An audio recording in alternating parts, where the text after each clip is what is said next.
तर 12वी महाराष्ट्र बोर्ड आपण करतोय इकॉनॉमिक्स इंग्लिशमध्ये, म्हणजे मराठीत आपल्या अर्थशास्त्र. बरोबर.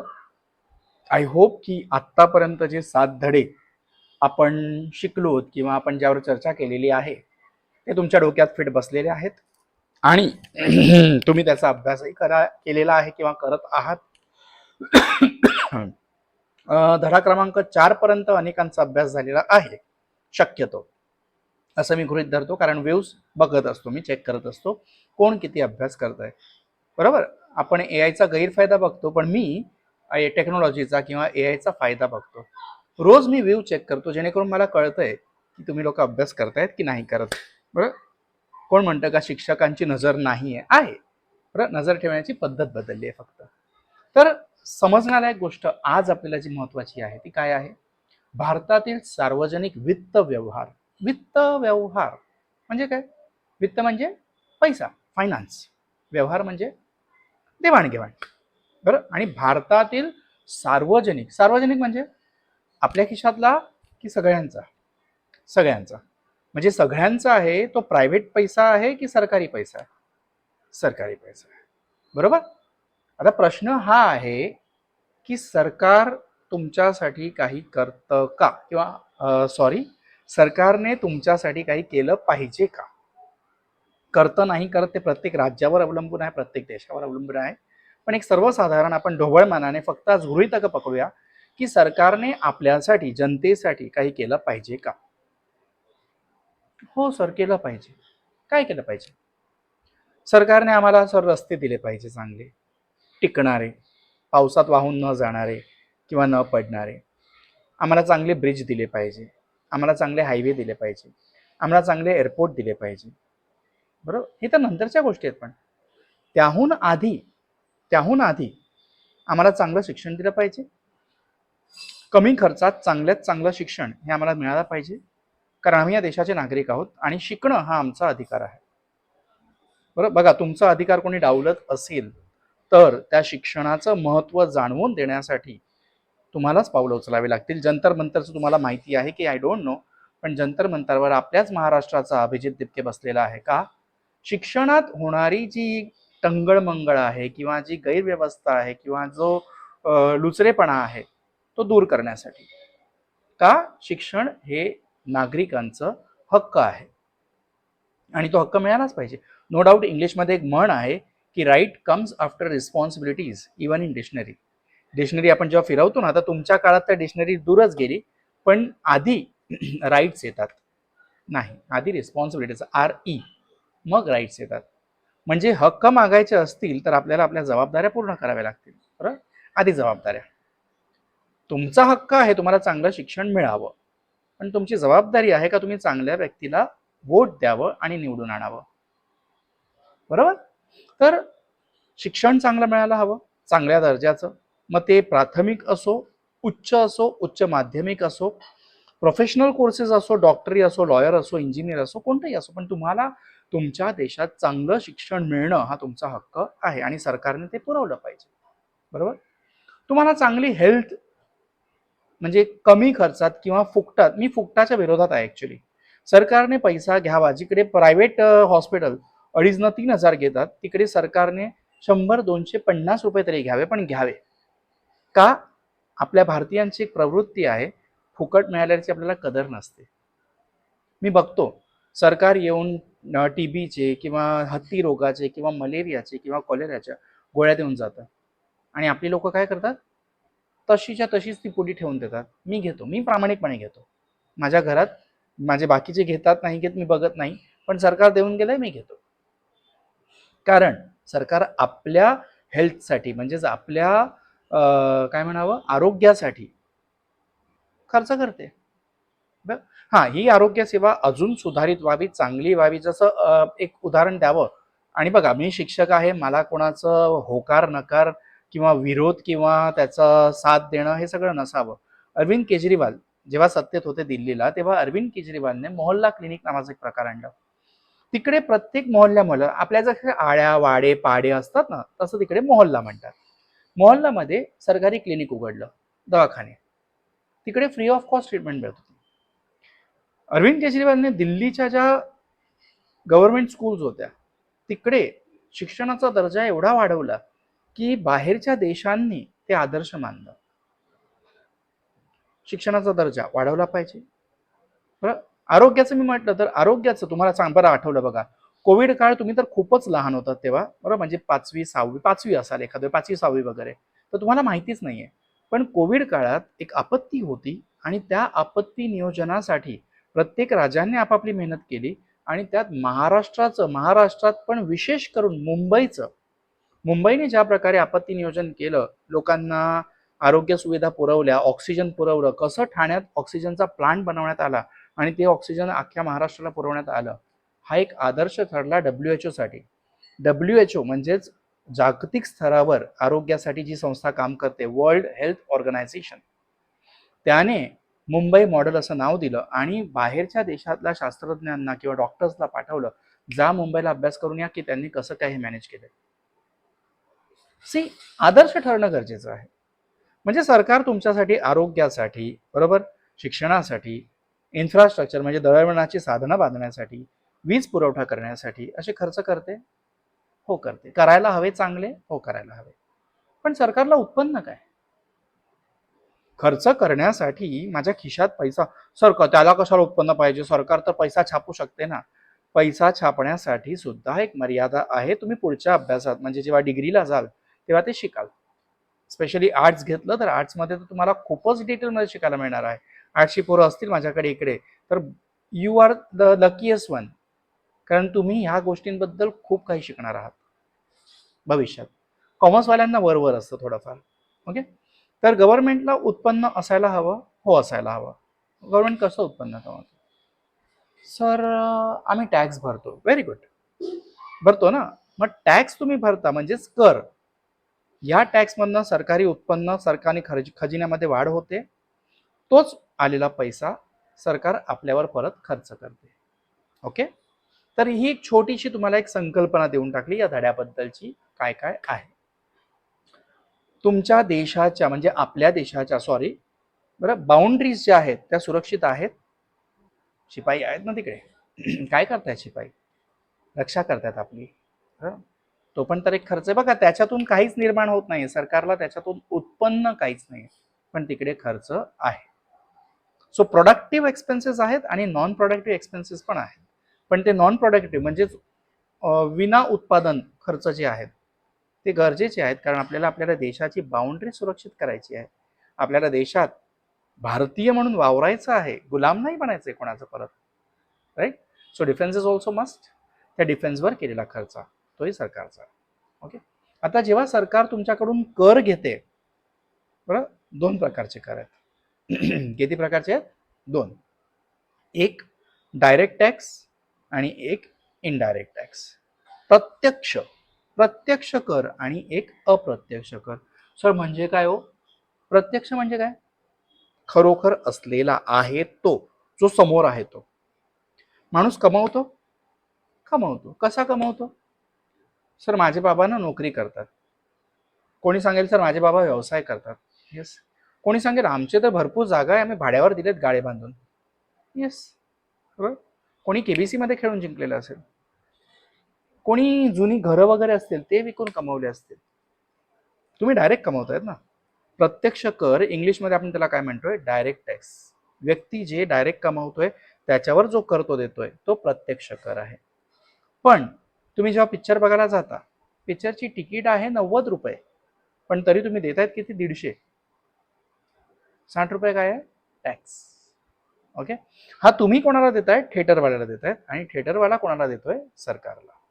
तुम्ही हॉटेलमध्ये जेवायला जाता, बरोबर, तिथे जर जेवायला बसलात, जेवलात, तर तुमचं जे काही बिल आहे त्याच्यावर 5% तुम्हाला टॅक्स द्यावा लागतो. ओके, तुम्ही कोणाला देताय? हॉटेलवाल्याला.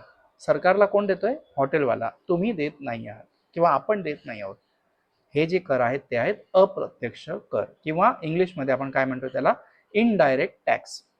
मुद्दाम थोडं मध्ये मध्ये इंग्लिश वापरतोय का? मला हवंय की माझ्या जवळ जे कोणी येत आहेत इथे, प्रत्यक्ष किंवा अप्रत्यक्ष. प्रत्यक्ष कोणाला यायचं असेल तर वसई गावात बिंदास यावं. ओके, क्लासेससाठी वगैरे. किंवा भेटायला यायचं असेल फक्त असंच तरी या.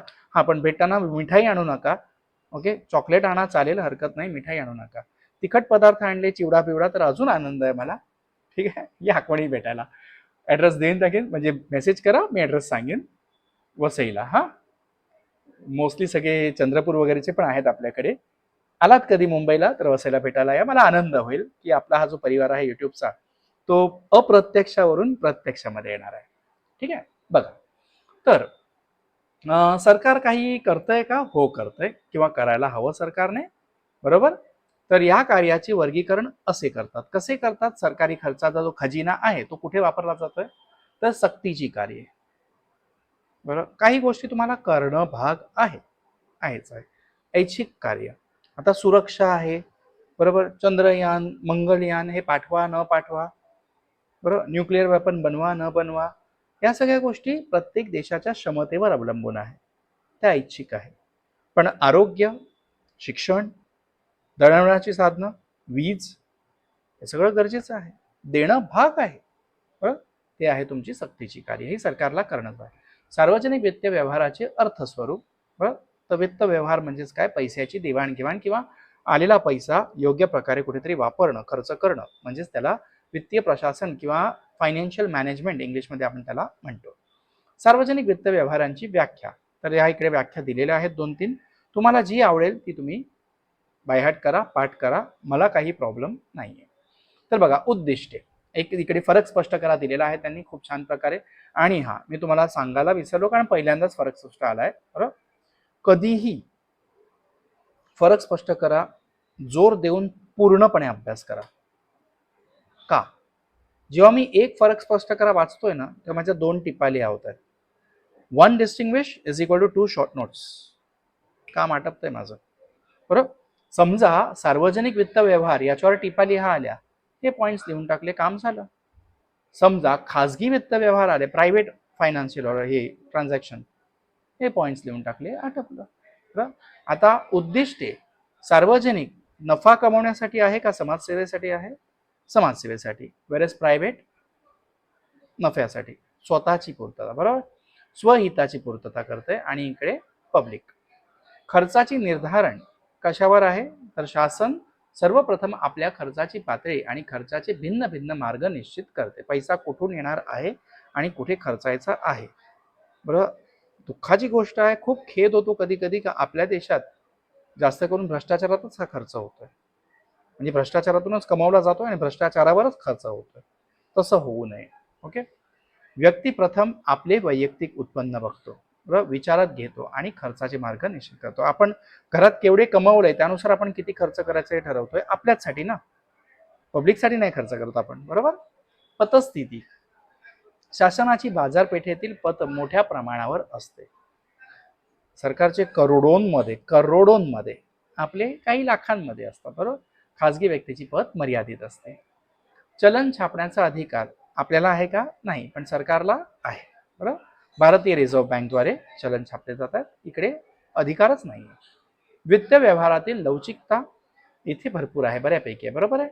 इथे नाही आहे, स्ट्रिक्ट आहे, कारण तुमचं उत्पन्नाची साधनं मर्यादित आहेत, राईट. अर्थव्यवस्थेतील परिणाम कोणाचा होणार आहे? सार्वजनिकचा भरपूर होणार आहे, बरोबर. प्रायव्हेटचा एवढा नाही होणार, कारण प्रायव्हेट कंपन्या काय करणार आहेत, किंवा आपण काय करतोय, कर देतोय, मोकळे होतोय, बरोबर. सार्वजनिक वित्त व्यवहार, सार्वजनिक खर्च, बरोबर, कशा कशावर होतोय? तर सार्वजनिक खर्च, महसुली खर्च, भांडवली खर्च, विकास खर्च आणि विकासोत्तर, जे मी तुम्हाला नॉन प्रोडक्टिव्ह सांगितलं ना, डिफेन्स वगैरे, ते हे आहे. ओके, सार्वजनिक उत्पन्न, कर आहे सरकारला, प्रत्यक्ष आणि अप्रत्यक्ष, डायरेक्ट आणि इनडायरेक्ट, म्हणजे जीएसटी. ओके, करेत्तर उत्पन्न, कर व्यतिरिक्त सरकार तुमच्याकडून फाईन घेते का? घेते. लायसन नसेल तर फाईन पे करावं लागतंय. लायसन काढण्यासाठी फी घेते का? घेते. जर मी एखादं घर घेतलं, जागा घेतली, मला रजिस्ट्रेशनसाठी स्टॅम्प ड्युटी पे करायची आहे का? करायची. जर मी इम्पोर्ट केलं तर मला इम्पोर्ट ड्युटी पे करायची आहे का? करायचं आहे, बरोबर. आयात शुल्क पे करावा लागतोय, वेगवेगळ्या शुल्क आहे. सरकारला भेट मिळते, दुसऱ्या देशांकडून मिळते, काही प्रॉब्लेम नाही, राईट. तर शुल्क आहे. सार्वजनिक वस्तू व सेवांची किंमत, विशेष अधिभार, दंड व दंडात्मक रकमा, भेटी, अनुदाने व देणग्या, विशेष कर आणि कर्ज. कळलं? सार्वजनिक कर्ज घेतंय सरकार, बरं. अंतर्गत कर्ज म्हणजे समजा आता करोनामध्ये कशावर, आरोग्यावर खर्च झाला, सरकारकडे पैसा नव्हता, मग ठीक आहे, ट्रेन्समध्ये जे दळणवळणाचं आहे भारतीय रेल्वे, त्याच्याकडे भरपूर पैसा होता, समजा सरकारने रेल्वेकडून कर्ज घेतला. नाही यार, नाही होत आहे, जाऊ दे आपण दुसऱ्या देशातून घेऊया, WHO कडून घेतलं, तर बाह्य कर्ज. कळलं? राज्य वित्तीय धोरण, प्रत्येक राज्याचं स्वतःच आहे, सार्वजनिक खर्च आहे, सार्वजनिक महसूल आहे, सार्वजनिक कर्जे आहे. वित्तीय प्रशासन, शासकीय अंदाजपत्र, उत्पन्न, खर्च आणि कर्ज आणि एकूण वृद्धीसाठी धोरण. म्हणजेच अगदी थोडक्यात काय आहे, बजेट. ओके. सरकार किती उत्पन्न कमवणार आहे आणि सरकार किती खर्च करणार आहे याची जी माहिती आहे त्याला आपण इंग्लिशमध्ये म्हणतो बजेट आणि मराठीत आपण म्हणतोय अंदाजपत्र. कळलं? येस. ओके, बघूया पुढे काय म्हणताय. तर पब्लिक एक्सपेंडिचर म्हणजे सार्वजनिक खर्च कशा कशावर आहे, महसुली खर्च, भांडवली खर्च जे तुम्ही प्रोडक्टिव्ह करतायत ते. आता हे वाचलं ना तुम्हाला, मी तुम्हाला अख्खा धडा असा पिळून देऊन टाकलेला आहे, तुम्हाला फक्त वाचनाचं काम करायचं, तेवढी जबाबदारी पूर्ण करा, अख्खा धडा डोक्यात फेट कायमचा एकदम. ओके. विकासात्मक खर्च आणि विकासोत्तर म्हणजे तुमचे डिफेन्सचे खर्च जे आहे, ओके, युद्ध खर्च वगैरे. मग शासनाच्या सार्वजनिक खर्चात वाढ होण्याची कारणे. वाढतोय का? वाढतोय, तुमची धोरणं आहेत, जनसंख्या आहे, अपत्य आहेत, बरोबर. तर शासनाच्या कार्यात वाढ, शासन स्वतः प्रगती करायला बघतंय म्हणून त्यांची कार्य वाढतात. लोकसंख्या वेगाने होणारे वाढ, हा एक प्रॉब्लेम आहे. वाढते शहरीकरण, यामुळे पण तुम्हाला बघा शहरं वाढली का पाणी, वीज, रस्ते, याव त्याव सगळंच खर्च करावा लागतो, बरोबर.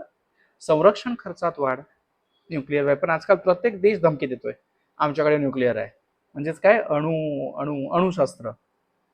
हा, अणुशस्त्र, बरोबर, न्यूक्लिअर वेपन. का? लोक खर्च करतायत त्याच्यावर, राईट. मला एक नाही कळत का तुम्हाला शस्त्र बनवावे लागतात? फक्त लालच ना, मला त्याच्या जमिनीवर राज्य करायचंय, ही लालच जर माणसाने सोडली तर तू तुझ्या घरात सुखी, मी माझ्या घरात सुखी, युद्धमुक्त एखादा ग्रह, किती सुंदर संकल्पना आहे, बरोबर. मग स्वर्ग तोच नाही का होणार जिकडे युद्धच नाहीये, लालच नाहीये, खोटारडेपणा नाहीये? का मरायची गरज आहे? मेल्याशिवाय स्वर्ग दिसत नाही असं म्हणतात, पण मेल्याशिवाय स्वर्ग बघायचा असेल, खोटारडेपणा कमी करा, लालच कमी करा, भ्रष्टाचार कमी करा, प्रामाणिकता ठेवा, सत्यनिष्ठा ठेवा, झालं की स्वर्ग. अजून काय हवं आजच्या काळात? काय? ट्रस्ट. लोकशाही शासन पद्धतीचा प्रसार, डेमोक्रेसी. इलेक्शनमध्ये किती खर्च होतो? इलेक्शनमध्ये दोन प्रकारचे खर्च होतात, एक दिसणारे आणि एक न दिसणारे, बरोबर. आता ज्यांनी हे बघितलेलं आहे त्यांना माहिती आहे का मी काय सांगतोय. समजदार को इशारा काफी असं हिंदीत म्हणतात, बरोबर. त्यानंतर भाववाढ होते, त्यामुळे खर्च होतोय. औद्योगिक विकास होतोय, त्या औद्योगिक विकासामुळे सरकारला त्याच्यावर खर्च करावा लागतोय. MIDC वगैरे बांधलेला आहे, बरोबर. वेगवेगळे गाळे बांधून द्यावे लागतात तिकडे. औद्योगिक संस्था म्हटल्या किंवा औद्योगिक क्षेत्र म्हटलं का तिकडे पाण्याचा प्रवाह भरपूर लागतो, कारण इंडस्ट्रीमध्ये पाणी भरपूर लागतं. वीज हायर व्होल्टेजची तुम्हाला पाठवावी लागते, तो खर्च करायचा आहे. आपत्ती व्यवस्थापन मगाशी सांगितल्याप्रमाणे. सार्वजनिक उत्पन्न काय काय आहे? टॅक्स म्हणजेच कर, मगाशी सांगितल्याप्रमाणे वेगवेगळ्या प्रकारचे कर आहेत, डायरेक्ट आणि इनडायरेक्ट. आता मगाशी पण सांगितलं, आता फक्त तुमचं वाचनाचं काम उरलेलं आहे, मी सगळं दिलेलं आहे. तर प्रत्यक्ष कर माणूस कमावतोय, उत्पन्नाची त्याची साधनं तुम्हाला सांगितली आहे, पगार आहे, व्यवसाय आहे, बरोबर, घरभाडी आहे, इतर सोर्सेस आहे, स्रोत आहेत, किंवा त्याचे भांडवलीतून कमावलेली उत्पन्न आहे. अप्रत्यक्ष कर, GST सध्या आपल्या देशात चालू आहे, दुसरा कोणताच नाही. कस्टम ड्युटी वगैरे आहेत ते, बरोबर. करत्तर उत्पन्न, शुल्क म्हणजे फीस, सार्वजनिक वस्तू किंवा सेवांची किंमत, तुम्ही ट्रेनची तिकीट घेताय, काही हरकत नाही, बरोबर. पोस्टल तुम्हाला रजिस्टर पाठवायचं, लेटर पाठवायचे, बरोबर, किंवा पार्सल पाठवायचे, तुम्ही पोस्टात पैसे भरतायत आणि तुमच्या वस्तू पाठवतायत. विशेष अधिभार, जेव्हा सरकार तुम्हाला विशेष करून काही गोष्टींचा टॅक्स लावतो, तुम्ही इकडे जाता तीर्थयात्रेवर, कधी जाता इकडे तिकडे, आपण तीर्थयात्रेत गेले का तिकडे 5 रुपये 10 रुपये आपण पे करतोय टॅक्सचे, 20 रुपये 50 रुपये. का? सरकार म्हणते तुम्ही आमच्या या गावामध्ये आलात ना तीर्थयात्रेला, तुमच्यासाठी हॉटेल लोकांनी बांधले, तुम्ही तिकडे राहताय, तुमची घाण साफ करण्यासाठी आमची महानगरपालिका काम करते. तुम्ही तर 2 दिवस येऊन दर्शन करून घाण करूनच जाल. आणि हे अटळ सत्य आहे. आपण जिथे दर्शन करायला जातोय त्या गंगेसारखी पवित्र नदी, तिथे आपण काय करतोय? तांदूळ फुलं वगैरे टाकतोय, कपडे टाकतोय, तेच सगळं साईडला येतंय आणि कुचतंय, सडतंय. विचार करा की जी पवित्र करते तिला तुम्ही सडवताय. खरंच आपल्याला पुण्य लागेल का?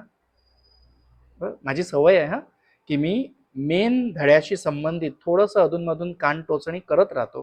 का? माझ्या देशात मला हवंय की मला हाडामासाचे गोळे नकोय, मला जिवंत माणसं हवी आहेत. त्या जिवंत माणसाने, समजलं ना? दंड व दंडनार ना. आता तुम्ही लायसन काढत ना गाडी फिरवताय, मग सरकार तुम्हाला दंड लावणार की नाही लावणार? हेल्मेट घालत नाहीत आणि भ्रूम भ्रूम चालले, ट्रिपल सीट चोपल सीट, फालतूगिरी आहे ना ती, रोखली पाहिजे. भेटी, अनुदान आणि देणग्या, विशेष कर कधी कधी लावावा लागतो. बरं, दारू हानिकारक आहे. विचार करा माणूस किती शिक्षित आहे. लिहिलेलं आहे मद्यपान हानिकारक आहे, म्हणजे मी पित नाही पण मी बघितलंय. ओके, सिगरेटच्या बॉक्सवर पण लिहिलेलं आहे cigarette smoking is injurious to health, याने कॅन्सर होऊ शकतो. ते असं इकडे सडलेला असा तो पॅच पण दाखवलेला आहे. एवढं जाणून बुजून सुद्धा माणूस तंबाखू खातोय, चैनी खैनी खातोय, गुटखा खातोय. ओके, या गोष्टींवर सर्वात जास्त टॅक्स आहे. पण माणसाच्या डोक्यात ती अक्कल नावाचा प्रकार जो आहे तो कुठेतरी गेलेला आहे, बंद पडलेली आहे आपली. कर्ज घेऊन सरकार कमवत आहे, म्हणजे पैसे घेत आहे. ठीक आहे. आता पुढे सार्वजनिक कर्जे हो घेत आहे सरकार, देशातल्या अंतर्गत पण घेत आहे वेगवेगळ्या डिपार्टमेंटकडून किंवा RBI कडून, आणि दुसऱ्या देशांकडून पण घेत आहे. जसं तुम्हाला सांगितलं कोविडमध्ये आपल्याला WHO कडून पैसे मिळाले होते, घेतले. राज्य वित्तीय धोरण म्हणजेच राज्य सरकारची तुमची खर्च, वित्तीय प्रशासन. आता हे बघा, फायनान्शियल मॅनेजमेंट जे आहे ते खूप गरजेचं आहे. नाकापेक्षा मोती जड, ऐकलंय का? म्हणजेच काय? कुवती बाहेर जेव्हा आपण काहीतरी करतोय, किंवा आमदनी अठ्ठ्याण्णी खर्चा रुपया, कमावतायत 8 आणे आणि खर्च करतायत 1 रुपया, चालेल का? नाही चालणार ना. कसं चालणार सर? मी बघितलंय लोक कर्ज घेऊन ऐशो आरामात मस्त दिमाखात जगतात. ज्याच्याकडून कर्ज घेतलंय त्याला पैसे देतच नाही आणि पळतात. तो आला की दरवाजे लॉक करतात किंवा त्याचा फोनच रिसीव्ह नाही करत. हे योग्य आहे का? नाही. तर आमच्या पिढीपर्यंत आम्ही ऐकलं होतं की जेवढी चादर आहे तेवढेच पाय पसरवावे, आणि आता जेनझी पिढी म्हणते तर त्यात काय मोठं नवीन चादर घ्या. पण नवीन चादर कर्ज घेऊन घेणं हे योग्य आहे का? नाही ना. त्यापेक्षा पाय आखडून झोपा ना. सुखाने जगणं, स्वाभिमानाने जगणं, हे वित्तीय प्रशासनाचाही एक भाग एथिकली येतोय. ओके, तर सरकार काय म्हणतंय की आम्ही कमवणार, पण त्या कमवण्यासाठी खर्च करणार. खर्च करण्यासाठी कमवणं गरजेचं आहे, कमवण्यासाठी कमवून खर्च करणं गरजेचं आहे. दोघं एकमेकावर अवलंबून आहे. त्यासाठी सरकार काय बनवतंय? अंदाजपत्र म्हणजेच बजेट. ठीक आहे. येणाऱ्या वर्षात आम्ही इथून इथून इथून इथून इथून एवढं एवढं कमवणार आहोत, इथे इथे इथे इथे एवढे एवढे खर्च करणार आहोत. तुम्ही खर्च पण बघितले आणि तुम्ही उत्पन्न पण बघितले सरकारचे, बरं. तर तो एक अंदाज जो बांधलेला असतो सरकारचा दरवर्षीचा, त्याला आपण अंदाजपत्र म्हणतो. इंग्लिशमध्ये आपण त्याला बजेट म्हणतो. आणि हे कोण बनवते? बेसिकली राज्याचा गृहमंत्री आणि मुख्यमंत्री, देशाच्या पातळीवर फायनान्स मिनिस्टर म्हणजेच वित्तमंत्री. ओके, वित्तमंत्री आपल्या राज्याचाही असतो. ते सगळे एकत्र बसतात आणि ते बजेट बनवतात की एवढे एवढं उत्पन्न होणार आहे, एवढे एवढे आमचा खर्च होणार आहे. समजा जेवढं उत्पन्न आहे तेवढाच खर्च आहे, हातात काय उरलं? कहा गए थे तो कहीं नहीं, क्या लाए तो कुछ नहीं. बरोबर. होऊ शकतं की माझं उत्पन्न जास्त आहे आणि खर्च कमी आहे. हो सर, होऊ शकतं. असंही होऊ शकतं की माझं उत्पन्न कमी आहे आणि खर्च जास्त आहे. हो सर, होऊ शकतं. बरं. तर हे जे अंदाजपत्र आहेत ते वेगवेगळ्या प्रकारचे आहेत. तर बघा, महसूल अंदाजपत्र म्हणजे कुठे कुठे तुमचा होणार आहे, आणि भांडवली अंदाजपत्र कुठे कुठे तुम्ही खर्च करणार आहात. बरोबर. अंदाजपत्रकाचे प्रकार: एक, समतोल, कहाँ गए थे तो कहीं नहीं, क्या लाए तो कुछ नहीं. शून्य, जेवढा उत्पन्न आहे तेवढाच खर्च आहे. शिल्लकीचे अंदाजपत्र: शिल्लक उरणं म्हणजेच काय? इन्कम जास्त आहे की एक्सपेन्स? इन्कम. उत्पन्न जास्त आहे की खर्च? उत्पन्न. बरोबर. इथे अपेक्षित सरकारी प्राप्ती ही जास्त आहे आणि अंदाजित सरकारी खर्च हा कमी आहे.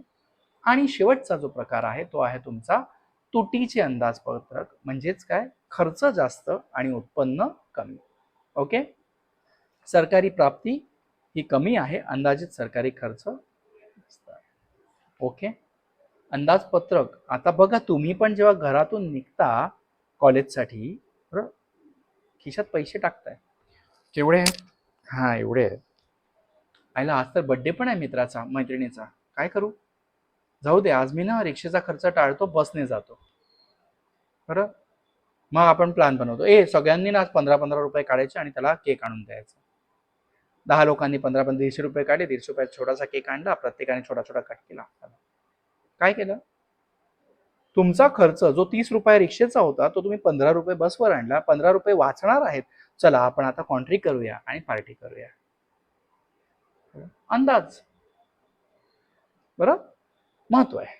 तुमच्या दैनंदिन जीवनात जर अंदाजपत्रकाचं महत्व आहे तर विचार करा, देशाच्या आणि राज्याच्या पातळीवर अंदाजपत्रक केवढं महत्वाचं आहे. बरोबर. अंदाजपत्रक जर अचूक झालेलं असेल तर तुम्ही जे काही नियोजन केलेलं आहे, ज्या काही योजना आणणार आहात, लागू करणार आहात, त्या योग्यरित्या लागू होतील. तुमचे उत्पन्नाचे स्रोत तुम्ही जे ठरवलेले आहेत, अंदाज लावलेले आहेत, ते जर प्रॉपर सगळे उत्पन्न मिळाले तर तुम्हाला अडचण येईल का? नाही. तर भविष्य जे तुम्ही योजलेलं आहे, नियोजलेलं आहे, ते जर अस्तित्वात आणायचं असेल तर आजचं तुमचं अंदाजपत्रक हे परफेक्ट असणं गरजेचं आहे. इट शोज अ रोडमॅप, एक पाथवे, एक मार्ग दाखवतोय भविष्याकडे. ओके. आणि तुम्हाला एक उद्देश देतोय की येणाऱ्या या एवढ्या वर्षात, एवढ्या महिन्यात माझं राज्य टॉपवर असेल किंवा माझा देश टॉपवर असेल. कळलं? येस. आय गेस इकडे धडा संपतोय आपला. थँक्यू. मला तुमच्या कमेंट अजूनही दिसत नाहीये. व्ह्यू वाढतायत, लाईक वाढतायत, पण कमेंट सेक्शनमध्ये जाऊन जर हाईप कराल तर आपले व्हिडिओ वर येतील, आणि कमेंट कराल तर मलाही आनंद होईल की बाबा एक इंग्लिश मीडियममध्ये शिकलेला व्यक्ती प्रयत्न करून मराठीत शिकवतोय, ते माझ्या विद्यार्थ्यांपर्यंत पोचतंय की नाही पोचत आहे, हे कळण्यासाठी तुमच्या कमेंट गरजेचं आहे. ओके. थँक्यू. पुन्हा भेटूया लवकरच. पुढच्या आता मला वाटतं 2च धडे बाकी आहेत. तुमचं इकॉनॉमिक्स संपतंय. ठीक आहे.